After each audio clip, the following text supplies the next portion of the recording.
Well, good morning. Good morning. Hi, my name is Willie. I'm the uh, the other half of Real Talk with Deb and Will. I just wanted to hop on for a second. It's Wednesday morning. Deb's at work. I want to and what I've not been able to do is express why why I said okay to all of this. This was actually um, Deborah's prayer child that came out of doing Real Talk with Deb and Will because of we the story is, as you know, we celebrated our 30th wedding anniversary on December 5th of last year, and we renewed our vows. And through that experience, we started thinking about our own marriage and what we have transversed and what we've gone through in the past 30 years, the good stuff, the rough stuff, and she thought, and I agreed, that we've gone through some stuff that we could probably share with folks, probably share in a way that is that'll be beneficial to people. Because one of the saddest things ever is to watch people go through stuff that you've already been through, and then you just watch them. And sometimes you watch them win, and sometimes you watch them lose. We've had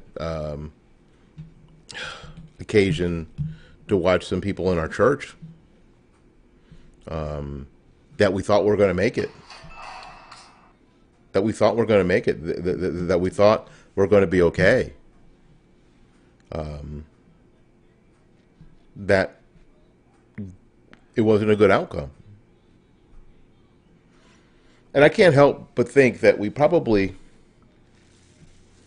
not as a church necessarily, you know what I'm saying, but as a couple, might have done more. Might have, but it's all, but you know what I'm saying. But that balance of when you get in there and you talk to people and mess with people, when you and when you keep your distance because you don't want to be in everybody's business. And church folks have a propensity, a horrific propensity to be in people's business all the time. And I don't really think that's always the way to go, because we're talking about, people are adults, people are grown ups, and you don't always want to be in their business. So I'm thinking, oh, and then when you watch it not work, it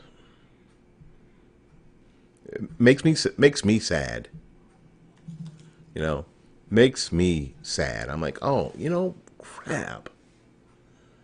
Should have said something. Should have done something. So what we've been doing since February is the Real Talk with Deb and Will live that we do on Facebook, and then we record on a DLSR on a camera, and then I upload that after editing it or whatever. We've only done one live stream, I think. Maybe we'll do more. But the deal is that if you can help, and guys, I think that sometimes when we start talking about these kind of things, relationship things, we always think, we always just assume that the women are better suited because, first of all, they're women, and women are closer to people's emotions and that kind of stuff. When that isn't necessarily the case, it's not necessarily the case. Sometimes relationships need to be looked at in a more business-like, if I could use that term, method. Why? Because that's what's needed at the time.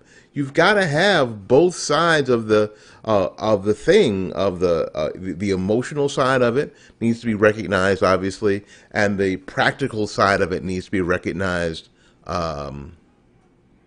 obviously. Because if you don't, then you don't get a full picture of what's going on. And if you don't get a full picture of what's going on, what's more likely to happen at that point is that there will be, and I've said this, and if you watch any of our videos, is there'll be expectations that don't get met. There'll be emotional expectations that don't get met, and there'll be practical expectations that don't get met. If one of the practical expectations, I'll give you an example, is that we're going to have kids,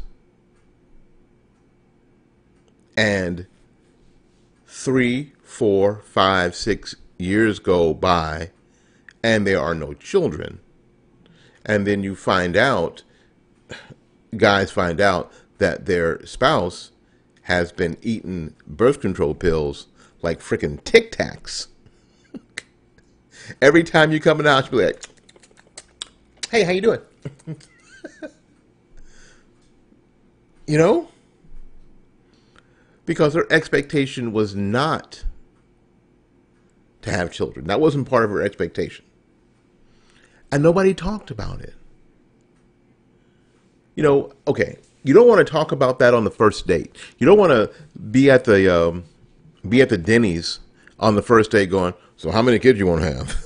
Okay, that's not when that's appropriate. It's appropriate when it's about, you think that the relationship is moving that direction, and it ain't moving that direction day one. There you go. An emotional expectation. An emotional expectation may be that your spouse expects you to, and this is a hard one for guys, because guys don't get this. Let me help you fellas. To listen. Listening is so important. And it's tough. It's not tough because what they're saying is hard to hear. Sometimes that's the case, but that's not what I'm talking about. It's tough because inside guys is the Mr. Fix-It, right? We've all got a little bit of Mr. Fix-It in us, correct? We all do. We almost can't help it. Can't help it. And especially, you want to fix it for your wife. The person that you said you'd lay down your life for. So, of course, whatever is wrong, you want to fix. Can I help you get better? Can I help you fix it? But the expectation is what? Is to listen, and to listen with your emotional ears and not your practical ears. So what you have to do is you have to make one of your ears emotional and one of your ears practical. Listen a little more with your emotional ear while keeping your practical ear ready to hop in at some point, right? When appropriate. Seems crazy, doesn't it? But that's the sort of mind split you have to do. And if you've never been that, see, and the problem is if you've never been that guy, if you've never been the guy who is going to listen, if you've never been that guy, if you weren't that guy in the dating, then turning into that guy, once you get this on your finger, is going to be tough. And if your spouse has some idea that this is the guy that she thinks you're going to be, or thinks you are, and then you're just the dolt that you happen to be, then that emotional expectation doesn't get met. See what I'm saying? So that becomes that becomes one of the things that's really difficult. So the idea is that you have that some of these things, folks, you got to talk about. And like I mentioned on our last video, that part of doing this for us has been that we are talking about these things, either getting ready for a video or even during a video sometimes, because our videos aren't scripted. We don't sit down and talk point to point to point. Now Debbie prepares because she's a preparer. She prepares and has things she wants to talk about, but we don't talk about exactly what we're going to say. So we have this, when she brings up these points, and then we have this conversation in front of all of you guys. And even in that, it's been good for us. It's been good for our marriage. It's been good for our relationship. And what we hope is that it'll be good for yours too. We hope it'll be good for yours. We try to share a little bit of ourselves outside the door here. But we're new at this. We've been only doing this since February. So part of the problem is that we'll be in the car or something, and then Debbie will say, "Shouldn't we be vlogging?" And I'll say, "Yeah." But I'll tell you what, after 30 years of marriage, the car rides go something like this. "Hey, how you doing? How's work? Good? Okay. What are we going to do for food?" I'll go get food later. I'll take you home and I'll get food.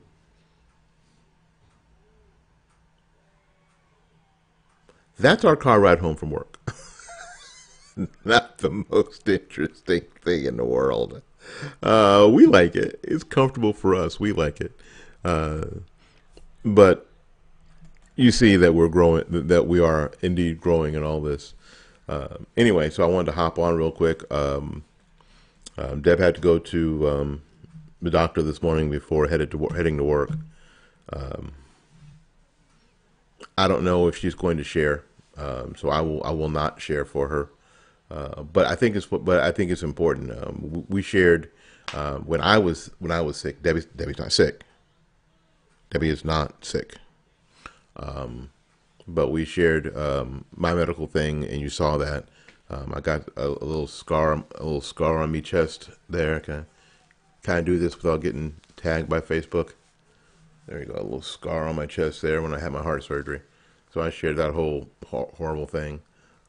But she may share, she may not share. If she doesn't want to share, that's cool. If she says it ain't none of your damn business, it ain't none of your damn business.